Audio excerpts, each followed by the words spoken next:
aku nangis karena aku baru tahu bahwa terapi wicara itu bidangnya, menangani anak-anak dengan, disability, Mhm kemudian anak-anak dengan, special needs, seperti mhm itu. mhm Nah, aku tuh orangnya melo. mhm.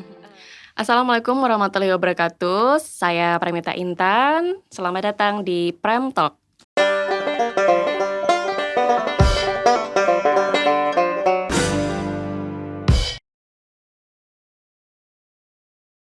Ya, podcast ini itu awal banget ya, podcast yang Pramita ID mencoba untuk membuat podcast dengan menghadirkan narasumber atau bintang tamu yang tentunya mereka punya kisah-kisah yang menarik ya, terkait pengalaman hidupnya, terkait profesi yang dia jalani, dan pengalaman-pengalaman yang mungkin dirasa sulit, bagaimana sih cara mengatasinya, bagaimana cara mengelolanya. Nanti kita akan ngobrol-ngobrol bersama bintang tamu dan narasumber di acara podcast Prem Talk ini.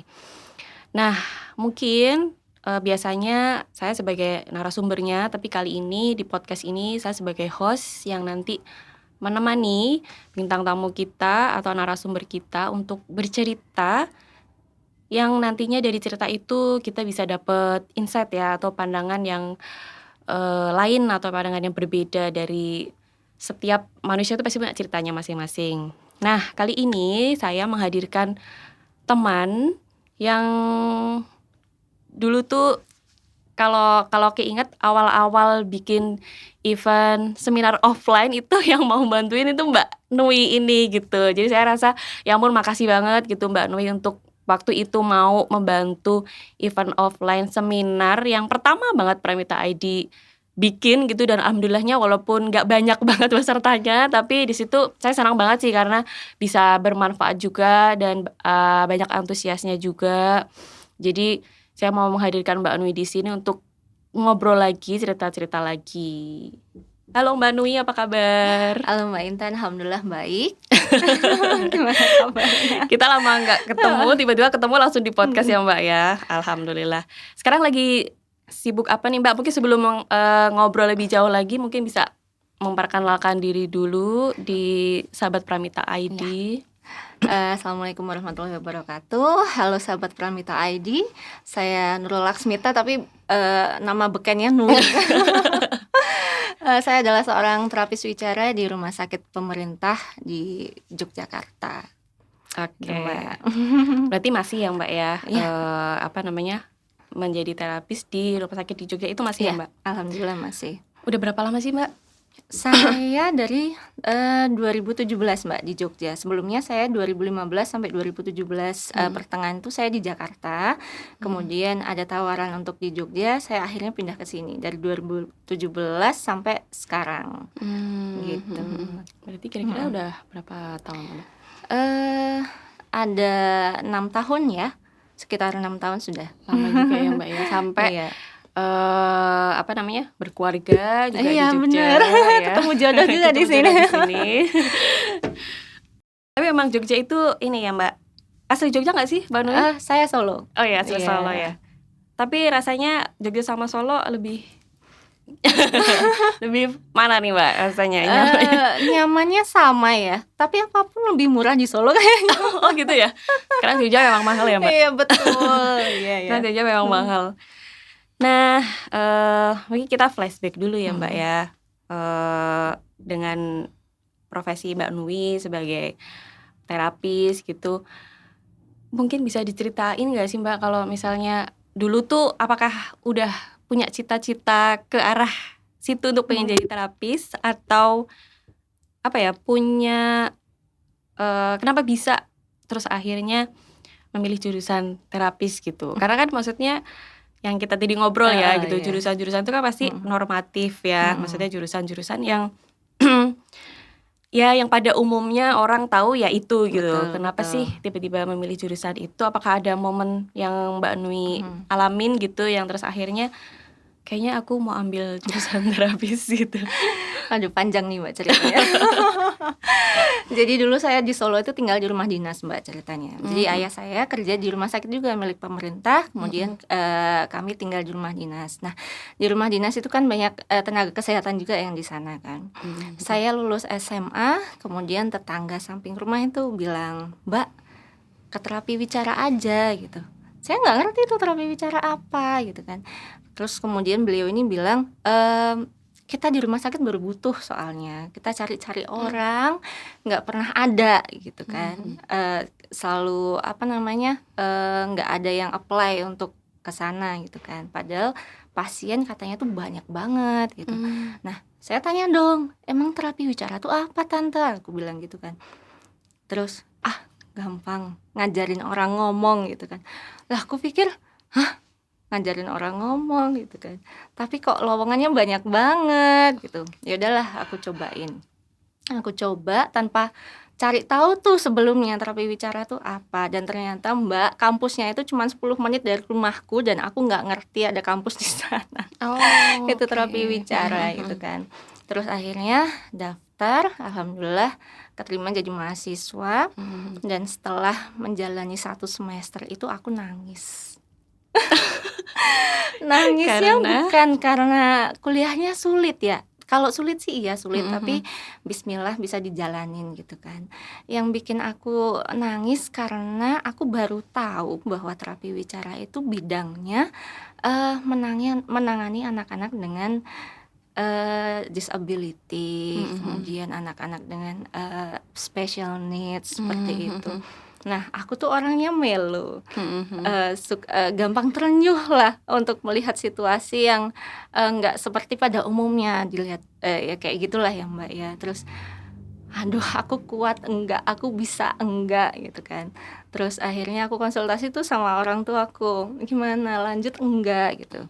Orang tuaku bilang, "Dah bismillah, siapa tahu ini juga jadi ladang pahalamu nanti," gitu kan. Terus ya udahlah, bismillah aku bisa gitu kan. Akhirnya malah sekarang jadi cinta tuh Mbak. berawal dari prank ya Iya berarti? betul. Malah sekarang Tapi aku justru lanjut studi lagi tuh jadi D4 terapi wicara gitu. Oh, oke. Jadi ada momen yang benar-benar di situ nggak tahu ya Mbak Iya Nui terkait betul. jurusan itu. Ternyata setelah menjalani dan akhirnya cinta dengan pekerjaan itu prosesnya gimana Mbak? Maksudnya bisa terus akhirnya aku love banget nih sama pekerjaan aku gitu. Dan kan kalau kita suka dan cinta sama pekerjaan kita menjalannya juga tulus ya Betul, gitu. iya. Nah, itu gimana Mbak prosesnya? Jadi setelah cintanya tuh setelah bekerja sih. Jadi bekerja kemudian bertemu dengan anak-anak yang spesial, yang lucu-lucu, yang kadang-kadang bikin gregetan juga, tapi akhirnya mereka berprogres dari nggak bisa jadi lumayan bisa, jadi bisa, dan akhirnya lulus dari terapi bicara itu kayak alhamdulillah banget gitu loh Mbak. Jadi kayak rasa puas tersendiri gitu loh. Aku bisa membantu orang yang sebelumnya nggak bisa ngomong, jadi akhirnya bisa berkomunikasi. Jadi lebih dari sekedar ngomong, dia bisa berkomunikasi, kemudian bisa bersosialisasi dengan lingkungan. Itu rasanya kayak wow, itu benar-benar bikin puas dan bersyukurnya jadi nambah gitu loh. Di titik itu sih sebenarnya aku jadi cinta, kemudian ya udah aku putuskan bismillah ini jadi apa namanya, ladang pekerjaan dan juga ladang aku untuk membantu sesama gitu sih. Iya sih Mbak, itu tuh kalau dari cerita Mbak Nui emang yang paling nggak bisa dibeli dengan apapun tuh ketika kepuasan kita bisa bantu orang lain gitu ya. Dan beneran itu ngalamin fase step by stepnya ya. Maksudnya dari yang dia nggak bisa, terus dia mulai bisa, sedikit bisa, seharinya bisa, akhirnya lulus gitu ya. Betul. Itu kayak Itu puas puas banget. banget ya. Maksudnya apa yang aku lakukan ini maksudnya bisa Iya, membantu betul. namanya anak ini menjadi bisa gitu. Iya. Terus kadang kan ada di fase pernah nggak jenuh dengan pekerjaan yang dijalanin gitu ya. Maksudnya kan pasti ada capeknya dong Mbak Iya, gitu ya. Maksudnya apalagi pasti. sudah bekerja selama itu gitu, terus menemukan berbagai macam maksudnya kasus-kasus Mhm. yang berbeda-beda pasti setiap anak gitu. Mhm. Pernah nggak ngalamin rasa jenuh dan rasanya gimana ketika jenuh dan harus berbuat apa untuk bisa memotivasi lagi karena besoknya Mhm. lagi akan melakukan hal itu lagi Iya, gitu betul kan, betul. melakukan pekerjaan itu Mhm lagi gitu. mhm. Biasanya Mbak Nui apa sih Mhm. Mbak yang dilakukan Mbak Nui gitu? Mhm. Kalau nggak jenuh itu bohong sih ya. Pasti rasa jenuh itu ada, cuman ya balik lagi, eee,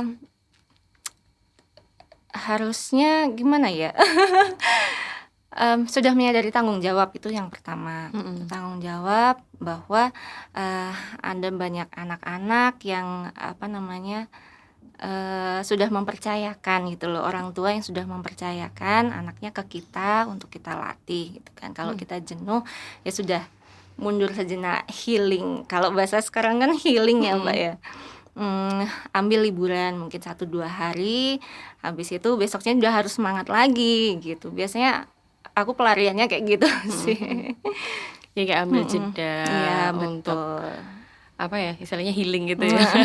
Healing untuk melepaskan ini ya, apa namanya, Jenuh sih, kejenuhan mhm. itu. Dan itu bekerja nggak Mbak? Maksudnya it's work nggak Mbak, maksudnya dengan yang Mbak Yes Nui it is, lakukan? Mhm. Iya Soalnya kan apalagi kadang gitu, habis pulang healing gituin lagi iya. kayaknya kok healing-healing menghabiskan banyak uang, tapi setelah pulang ke rumah kayak masih belum semangat gitu. Itu berarti Iya. perlu dicari tahu Iya. kenapa bisa seperti itu. Nah kalau apa ya, dalam selama perjalanan menjalankan Mhm. profesi ini, ada pernah merasa menemukan hal tersulit enggak gitu? Maksudnya kayak yang, Mhm. aduh ini sulit banget, kayak udah nyerah deh gitu dan aku harus bisa apa lagi gitu, kayak ini udah gimana lagi gitu misalnya. Pernah nggak di fase Ah. kayak gitu Mbak? Maksudnya karena Heeh heeh. kayak mungkin sahabat Pramita ID belum apa ya, mungkin bisa diceritakan juga Mhm. kalau terapis itu ngapain aja sih Mbak Mhm gitu, mhm. dan harus butuh ketelatenan dalam menghadapi anak-anak dengan berbagai macam case Mhm gitu. mhm. Mungkin bisa diceritain nih sama apa Heeh. namanya, sahabat Pramita Iya. ID. Mungkin taunya kan kalau terapis yang simpel-simpel aja ya Mbak, misalnya Mhm. kayak ngajarin apa, maksudnya kayak mengucapkan dengan kata yang jelas gitu Mhm aja ya, mungkin mhm mhm beberapa mhm apa mhm. namanya, orang awam kan mungkin ngertinya gitu Iya gitu. betul. Tapi mungkin kalau yang Mbak Nui Mhm lakuin mhm biasanya mhm. seperti apa Mbak, ketika, di rumah sakit gitu? Heeh. Jadi terapi wicara itu ada, beberapa bidang garap nih, Mbak. Terapi wicara itu, yang satu menangani soal bahasa, kemudian bicara. Bahasa bicara itu termasuk dalam gangguan bahasa ekspresif, anak dengan late talker, kemudian anak dengan ID atau, apa namanya, intellectual disability, kemudian juga melatih untuk, rehabilitasi suara dan irama kelancaran, termasuk di dalamnya adalah gagap. Jadi, Mhm mhm. apa namanya, gagap, kemudian bicara yang terlalu cepat, lalu ada juga menangani gangguan makan dan menelan, gitu. Jadi anak-anak yang pakai NGT itu juga nanti, kita juga menangani. Kemudian, aku pernah menemukan satu kasus, jadi anak ini adalah, anak dengan visual impairment. Itu apa Mbak Dia kalau visual impairment tuh mungkin? jadi dia, matanya nggak bisa untuk melihat normal. Dia bisa Mhm. melihatnya itu mungkin cahaya, jadi cahaya yang agak terang gitu dia baru bisa melihat. Kemudian, kalau enggak mungkin dia ada, apa namanya, permasalahan miopi, hipermetropi, seperti itu. Kemudian, anaknya ini visual impairment, lalu yang kedua dia hearing loss. Hearing loss tapi sudah dibantu dengan, Healing loss tuh apa Mbak hearing mungkin? loss itu gangguan pendengaran. Oh hearing Ya, loss, hearing loss, hearing loss, betul. mhm. Hearing loss itu gangguan pendengaran, tapi dia sudah memakai cochlear implant nih, Mbak. Cochlear implant itu Mhm. semacam alat bantu dengar, tapi yang ditanam Mhm. di kepala itu kan. Mmm. Kemudian dia juga, suspek intellectual disability. Intellectual disability itu jadi IQ-nya di bawah rata-rata. Mhm mhm. Saat itu IQ-nya mungkin di bawah, 80 gitu kan. Kemudian, dia juga ada permasalahan sindroma autism gitu. sindrom autism. Jadi udah ada berapa tuh? 1, 2, 3, 4. Iya, Udah banyak ada banget 4. ya. Kemudian yang terakhir adalah dia ada gangguan makan. Jadi setiap kali dia makan itu makanan baru sampai di mulut dia rasa-rasa lepeh. Rasa-rasa lepeh. Jadi belum sampai di tahap dia kunyah, kemudian ditelan itu belum. Lalu setelah ada tuh terapi sampai setahun, Mbak. Terapi sampai setahun ada, dan dia sekarang sudah bisa makan dan menelan dengan baik. Jadi makan, gigit, kunyah, kemudian telan, itu sudah oke. Nah, yang jadi PR itu bahasa dan bicaranya ini. Yang 1 tahun aku belum bisa reach goalku gitu loh. Goalku aku belum bisa, tujuanku belum bisa aku capai gitu, karena memang di lebih dari 1 handicap ya. Terus akhirnya karena mengejar waktu juga, anak ini udah usia 7 atau 8 tahun, saya lupa. Lalu akhirnya untuk meningkatkan kualitas hidupnya yang lebih berkualitas lagi, di samping makannya sudah baik, akhirnya aku refer dia untuk ke occupational therapist gitu, ke terapi okupasi untuk meningkatkan activity daily living-nya. Jadi untuk kegiatan sehari-harinya, semacam dia harus bisa makan sendiri, kemudian ganti baju sendiri, kemudian harus bisa melakukan kegiatan-kegiatan simple yang jadi basic life kita gitu. Jadi itu sih salah satu yang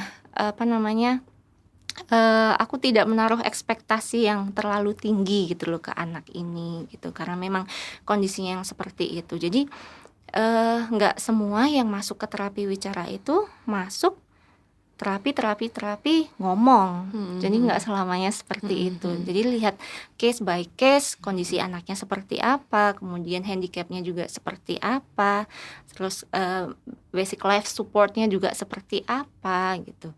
Jadi ya sedikit membuat sedih tapi kita harus move on.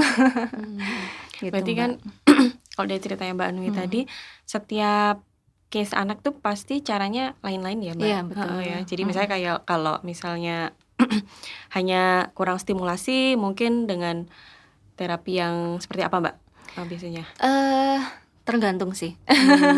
Kalau memang anaknya hanya kurang stimulasi aja, tapi tidak ada gangguan-gangguan lain, jadi dia hanya late talker aja tanpa disorder. Jadi delay dan disorder itu beda, Mbak. Kalau delay kita masih bisa kejar untuk dia catch up ke sesuai usianya dia. Tapi kalau disorder untuk catch up mungkin bisa, tapi membutuhkan waktu yang sedikit lama, dan pasti hasilnya juga akan berbeda dengan usia teman-temannya yang lain gitu kan. Nah, kalau untuk late talker aja, kalau kita sebutnya speech delay ya. Kalau untuk speech delay sebenarnya kita banyakin untuk stimulasi, kemudian juga perbaiki pola asuh, itu yang utama. Perbaiki pola asuh karena sekarang ini karena zamannya udah maju ya, jadi kemajuan teknologi itu kan luar biasa. Sedangkan kita orang tua dituntut untuk selalu Mbak ya, berkegiatan, bekerja gitu kan ya. Jadi biasa bapaknya kerja, mamanya kerja gitu. Mungkin atau mamanya juga di rumah tapi juga ada pekerjaan. Akhirnya kan anaknya kegiatan apa nih yang membuat dia anteng gitu. Jawabannya adalah YouTube. Gadget ya pasti. Gadget ya, betul. Jadi kasih YouTube. Padahal anaknya belum ada konsep bahasa. Nah, kesalahannya di situ sebenarnya nggak apa-apa sih dikasih YouTube, tapi biarkan anak tuh punya konsep bahasa dulu, baru kamu kasih YouTube. Itu nggak masalah gitu. Dan juga frekuensi waktunya juga harus diperhatikan sebenarnya itu. Jadi saya bukan yang anti, jangan kasih YouTube gitu, nanti anaknya nggak bisa ngomong, enggak sih gitu. Biasanya ya itu harus perbaiki dulu pola asuh di rumah seperti apa gitu. Nah, kalau saya sih daripada di rumah nggak diapa-apain nih sama mak bapaknya, udahlah Ibu, masukkan ke PAUD gitu. Jadi biar dia belajar untuk bersosialisasi sama lingkungan. Nanti dari bersosialisasi dia ketemu sama teman-temannya yang mungkin sudah cerewet gitu kan. Akhirnya dia akan banyak mendengar tuh. Mendengar, kosakatanya juga akan bertambah. Akhirnya kalau udah kosakatanya udah bertambah dan dia tidak ada masalah lain di oral motornya ya, itu pasti dia akan kejar untuk bicaranya juga akan cepat gitu. biasanya. Iya iya. Jadi memang melihat case by case gitu. Kalau misalnya memang dirasa nggak ada, cuma delay itu ya. Kalau itu kan masih bisa Betul. dikejar. Kalau disorder mungkin terapinya, kalau pendekatannya di psikologi ya. Kalau terapinya mungkin lebih banyak ya Mbak. Betul. Nah tadi masih nyambung sih sama pembahasan case yang dari Mbak Nui biasanya ya, seperti terlambat bicara gitu. Kenapa sih Mbak sekarang itu kok banyak banget saya temukan juga gitu, kalau konsultasi misalnya di sekolah gitu, banyak orang tuanya yang cerita kalau anak saya 3 tahun, 4 tahun, 5 tahun masih ada yang bicaranya apa ya istilahnya ya, misalnya kalau 5 tahun masih tahu makan lagi akan gitu ya. Jadi masih belum saya mau makan gitu kan. 5 tahun kan seharusnya udah seperti Sudah itu bisa. ya gitu. Tapi masih tata mau gitu. Terus ada lagi juga yang misalnya cuman bilang tidak. Terus belum mau, misalnya ingin sesuatu masih nunjuk, belum mau mengucapkan keinginannya gitu. Kenapa sekarang ini semakin banyak anak ditemukan maksudnya terlambat bicara, itu sebenarnya penyebabnya itu apa sih Mbak yang biasanya Mbak Nui mungkin temukan gitu? Kemarin ada kasus nih Mbak, lucu. Nggak lucu juga sih. Malah akunya ikutan sebel gitu ya. Jadi ada orang tua tuh datang, Mbak, anak aku udah bisa ngomong, tapi gagap. Setiap kali dia ngomong selalu gagap gitu kan. Kita lihat nih milestone pertumbuhannya bagaimana, motorik kasarnya oke, kemudian juga bicaranya dari usia dari milestone 6 bulan sampai sekarang dia usia 4 tahun itu juga oke, nggak ada masalah. Tapi semenjak dia mau mulai berkalimat itu dia susah gagap. Jadi kayak aku mau main seperti itu. Nah, oke kan. Jadi diagnosa sementaranya tuh gagap nih. Terus akhirnya asesmen sudah selesai. Cuman waktu asesmen tuh anaknya diem. Kan kalau kita asesmen tuh sama orang tuanya tuh. Jadi ada wawancara, ada tes, ada observasi gitu kan. Nah, anaknya tuh diem, anteng, nggak ngeluarin suara gitu. Jadi kita belum bisa lihat tuh di depan orang tuanya tuh belum bisa lihat. Akhirnya besok waktu sesi yang pertama untuk terapi wicara, orang tuanya di luar, anaknya di dalam. Mbak Intan tahu nggak? Dia ngomong banyak banget, nggak ada gagapnya sama sekali. Jadi kayak gitu. Aku Bisa kemarin gitu ya? naik kereta loh, aku ke rumah nenekku, aku di jalan lihat pemandangan, lihat ini, lihat itu. Kita yang di dalam mana gagapnya? Ini nggak ada gagapnya gitu loh. Terus akhirnya bertanyalah, ini ada apa ini sebenarnya, sama orang tuanya dia gagap. Tapi kalau sama kita dia bisa ngomong lancar, nggak ada gagap sedikit pun gitu. Keluar dikit aja nggak ada. Akhirnya waktu sesi edukasi aku tanyalah pola asuh di rumahnya seperti apa. Orang tuanya ngaku, iya Mbak, tiap hari saya marahin gitu.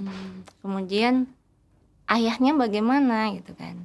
Dimarahinnya karena apa tuh Mbak? Simple. Jadi anak usia 4 tahun kalau main berantakan tuh wajar nggak sih Mbak? Wajar ya.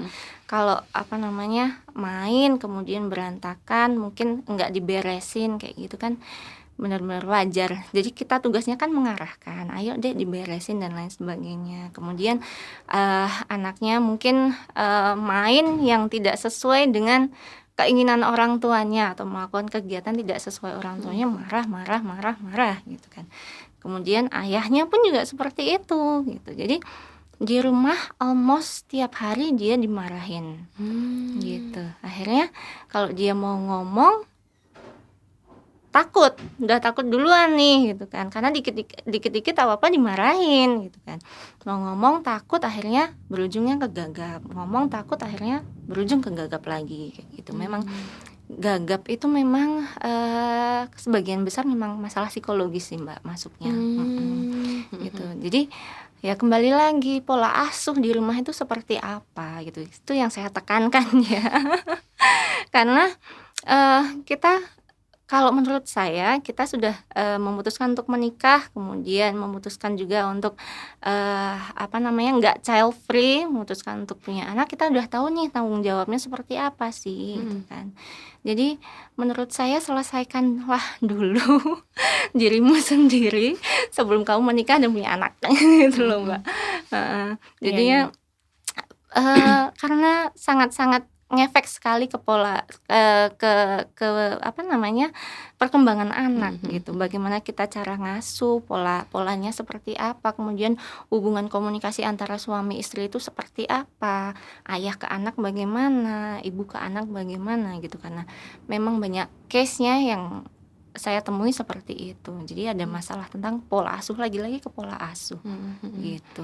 Berarti memang pola asuh itu juga berpengaruh Mhm. pada perkembangan anak ya, Ji, ya? Betul, Apalagi mhm, memang kalau bicara kayak, di psikologi kan ada, mhm, menstimulasi betul, kemampuan bahasa dan mhm, bicara itu juga mhm, pasti ada peran orang mhm, tua juga mhm, ya. Nah kalau, nih, Mbak Nui kan juga udah berkeluarga, mhm, sudah punya anak juga, ada perasaan khawatir nggak gitu? Karena Mbak Nui kan udah tahu nih ilmu-ilmunya, teori-teorinya dan penanganannya gitu. mhm, Pernah ada rasa khawatir kalau, "Aduh, nanti anakku, eee, apa namanya, kok belum bisa ini, kok belum bisa itu," mhm, gitu. mhm, Kira-kira, mhm. apa namanya, Mbak Nui pernah ngalamin itu nggak, Mbak, perasaan khawatir? Sebagai emak-emak zaman now saya jelas, sempat khawatir ya, pasti khawatir ya. Karena anak sendiri ya. Nanti kalau, nggak ngomong bagaimana, telat ngomong bagaimana, pasti itu ada. Tapi selalu aja dikembalikan ke milestone. Jadi kita harus berpedoman ke milestone itu. Milestone untuk perkembangan motorik kasar, motorik halus, kemudian milestone perkembangan bahasa bicara. Mmm. Terus kalau udah ada khawatir nih, kok belum ya, aku balikin lagi ke milestone. Kalau memang Mmm. dia masih di hijau, di zona hijau, oh aman gitu. Mhm Jadi, mhm. dinaikin aja stimulasinya kayak gitu. Kemudian, eee, tapi sampai saat ini belum, nggak sampai ke merah, jadi nggak pernah ke red flag, Keren jadi banget. alhamdulillah, jadi selalu aja berpatokan ke milestone Mhm. gitu. Itu sih, Mmm. Mbak. Tapi kalau Mbak Nui sendiri suka menerapkan cara-cara yang Mbak Nui, tahu nggak ke anak? Mhm, Maksudnya kalau di ilmunya Mbak Nui waktu sekolah kan mungkin anak usia segini mungkin mhm, stimulasinya seperti ini mhm, gitu. mhm, mhm. Mbak Nui mencoba menerapkan itu atau, "Ah, iya ini gampang lah, itu pasti Iya, bisa, udah tahu," gitu, atau heeh, heeh, benar-benar menerapkan mhm, sesuai dengan mhm, apa namanya, mhm. teori yang dipelajari atau gimana, Mbak? Sebisa mungkin iya, saya Mmm. menerapkan gitu kan, karena kita sudah tahu ilmunya ya, Mhm mhm. Mbak, gitu kan. Eee, Kalau memang, caranya untuk stimulasi seperti ini, saya terapkan, tapi tidak all the time. Mhm mhm. Karena saya biasanya juga sudah hektik di Mhm mhm mhm. di pekerjaan rumah sakit kan, dengan anak-anak yang lumayan banyak tuh dalam satu hari gitu, kadang-kadang sampai rumah tuh udah capek Satu gitu hari kan tuh saya. biasanya udah berapa, Mbak? Bisa sampai Kami berapa? 7, Satu iya, hari 7 coba, satu hari 7 itu udah iya kayaknya itu betul. ya lumayan ya, Mbak, ya, 7 itu menguras tenaga. betul, Mhm. 7 itu dengan waktu 1 jam. Jadi bayangin aja. Wah, luar biasa sih, Jadi Mbak. sampai rumah sudah benar-benar capek biasanya dan Mhm energi untuk ngomong tuh udah habis kan. mhm. Terus alhamdulillahnya punya suami yang support gitu Support juga, kan. Dia mhm. tahu soal, pengasuhan itu seperti apa gitu kan. Kalau memang dirasa, sayanya lagi males ngomong, dia yang nge-backup. Mhm mhm. Gitu. Jadi, pentingnya memilih calon suami. Ya karena kan sebenarnya, Heeh. parenting dan pola asuh itu kan Iya, memang berdua ya, Mbak, ya, betul, jadi berkaitan ya banget itu, ayah Mbak. dan ibu juga, Mhm, berperan mhm, gitu. mhm, Mungkin ada saran buat, orang tua mhm, Mbak Nui mhm, ketika, mungkin anaknya mengalami keterlambatan bicara mhm, harus melakukan apa dulu nih gitu, iya, ketika tahu anaknya secara milestone mhm, mhm, mhm, kok belum ya di usia ini gitu? mhm.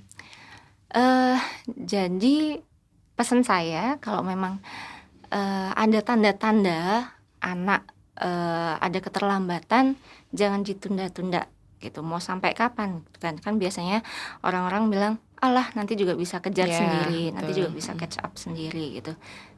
Belum tentu gitu kan. Belum tentu anak, iya kalau seumpamanya bisa kejar, kalau enggak nanti kita yang nyesel sendiri gitu kan. Selalu berpedoman kepada milestone, dilihat usia berapa, contohnya kayak 6 bulan dia juga harus dikasih suara, dia harus nengok gitu kan. Kemudian usia 10 bulan dia dipanggil namanya udah harus respon, usia 18 bulan udah harus ada minimal 10 kata gitu kan. Nah, kalau seumpama tanda-tanda itu belum ada, carilah profesional yang terkait gitu kan, terapi bicara atau profesional lain yang terkait seperti dokter anak atau psikologi juga, seperti itu. Jadi jangan ditunda-tunda gitu. Iya. Betul, saya sih setuju ya. Terkadang orang tua merasa apa namanya, udah nanti anak tuh bisa gitu, nanti itu pasti bisa kok gitu. Padahal case-nya lain-lain Iya, gitu ya, betul belum tentu betul. anak itu nggak sama lah, setiap anak tuh berbeda gitu. Ada yang mungkin dikasih stimulasi cepat bisa cepat nangkep, tapi ada juga yang mungkin butuh penanganan yang lebih Iya. banyak lagi gitu. Jadi untuk bisa meningkatkan kemampuan bicaranya. Oke Mbak Nui, terima kasih obrolan kali ini. Terima kasih banyak waktunya. Terus semoga selalu sehat ya Mbak Amin, ya. terima Dan semoga kasih. informasi dari Mbak Nui ini bisa sangat bermanfaat juga untuk sahabat Pramita ID. Baik, oke saya tutup. Wassalamualaikum warahmatullahi wabarakatuh. Waalaikumsalam Bye. warahmatullahi wabarakatuh.